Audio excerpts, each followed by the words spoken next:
Hi, my name's Phil. I like talking about politics, and in this video I'd like to discuss what the latest move towards joining the CPTPP, the Pacific Trading Bloc, actually means for the UK. Little hint, it does not even remotely mean what Brexiteers are trying to claim.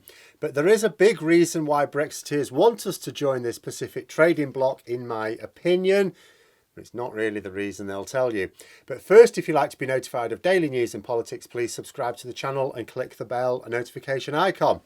So, Brexiteers lauding our closer step to joining the CPTPP. We haven't joined yet, but it is closer now. And it's somewhat confusing that they're doing so. I mean, apart from anything else, several years ago they were dead against the idea. And also, didn't they say they wanted us to leave the EU so we didn't have to follow their rules? So why would they want to be so quick for us to leave a trading bloc where the rules were largely ours anyway, and join another trading bloc that also has rules that we'll have to follow, but we won't really decide them to any great extent? And in the case of the CPTPP, EU's much snappier. Come on, let's go back. But anyway, we'll have way less influence over those rules for less benefit. We will have less influence because it's a trading bloc with much less alignment with our interests than the trading giants on our own doorstep, and of less benefit for the same reason. If a British business wants to sell their product to, say, a customer in France, then, you know, when we were members of the EU, they just sent it off. Send it off to the customer, no problems. The same company wanting to sell to a customer in Japan can, but the transport would be more expensive, if not more complex to arrange, and there's a bit of the old extra paperwork as well. Now, before I do anything else, I do want to tackle this notion of an $8.4 trillion free trade club. Completely misleading. What's this about? It's not an outright lie. Very dodgy how they work it out, but it is very misleading. For example, I worked out the total value of trade. All trade, imports and exports, for every single member of this bloc comes to $5.2 trillion. Not much more than half the figure quoted there. So they're counting loads of other people's trade as well, basically.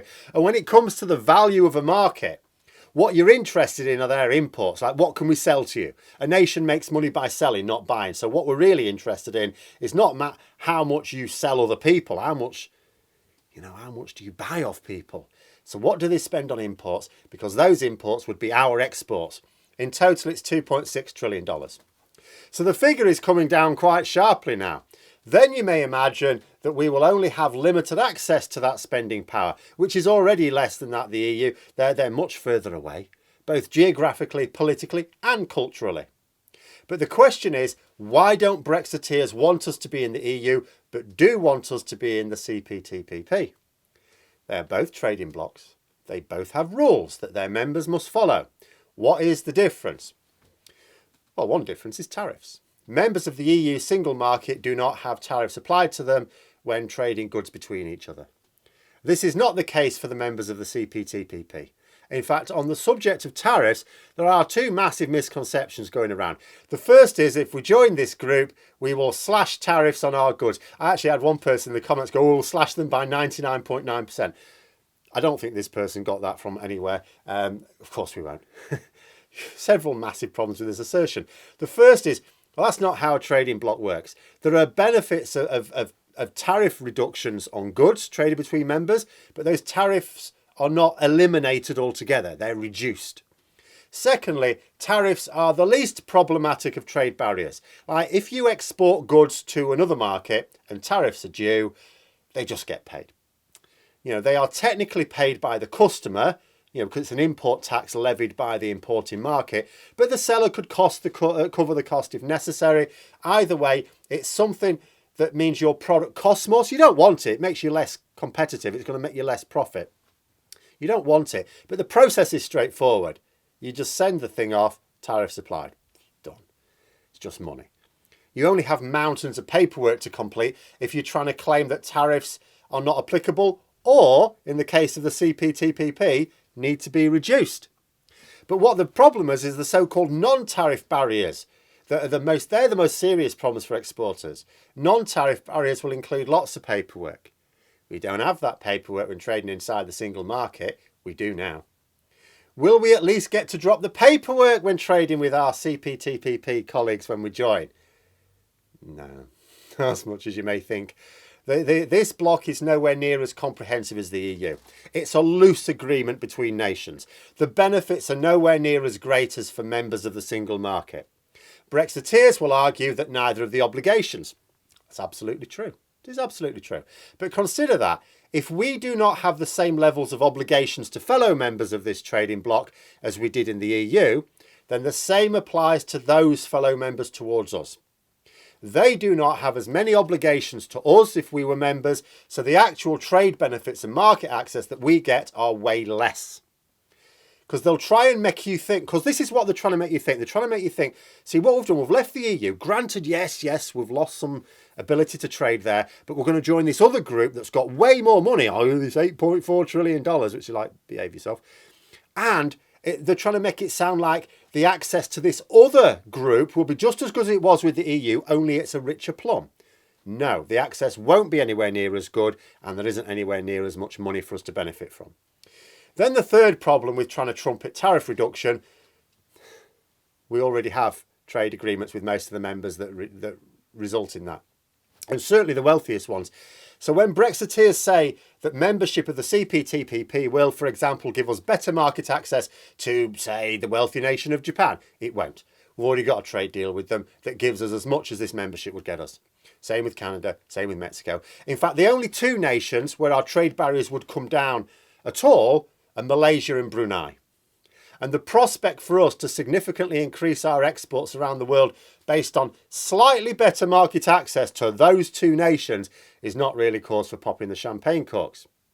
So when you see Brexiteers pushing articles like, we are a step close to joining this free trade club worth $8.4 trillion, it's an absolute nonsense. We're not like Bilbo Baggins getting an equal share of the treasure of Erebor. We're a nation thousands of miles away from any other member of this group who will not even be getting significantly enhanced market access because we already have equivalent trade deals in most respects with almost all their members already. In fact, there are only two main benefits of membership. There are benefits, but two. First, we can make it easier for British providers of digital services to do business.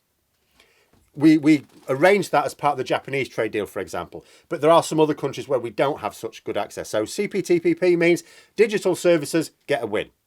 I'm not going to downplay that. For the digital services sector of our economy, I'm sure that's not to be sniffed at. Is it worth our loss of access to the EU single market? In broad terms, no. For this specific sector, I don't even know just for them. The government haven't actually published any figures on the net benefits to that sector. I mean, you could take their lack of figures as a sign that maybe the figures aren't that impressive, but who knows? I don't know.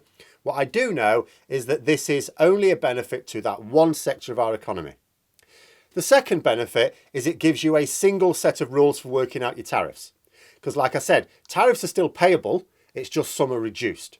But if you want your goods to qualify for the tariff reduction, you need paperwork. Well, right now, that paperwork is different for all the different countries. But if we joined this group, it would just be one set of paperwork needed for each product that you are exporting to each of those members. So it is a help. For about a dozen countries, it would help. So there are two benefits of joining.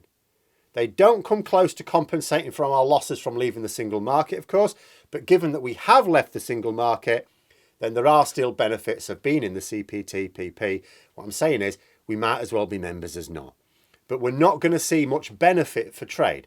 I mean, you only have to look at the regular statements from businesses in the UK. British Chambers of Commerce recently brought out another survey. We've had the Confederation of British Industry, Make UK, and so on.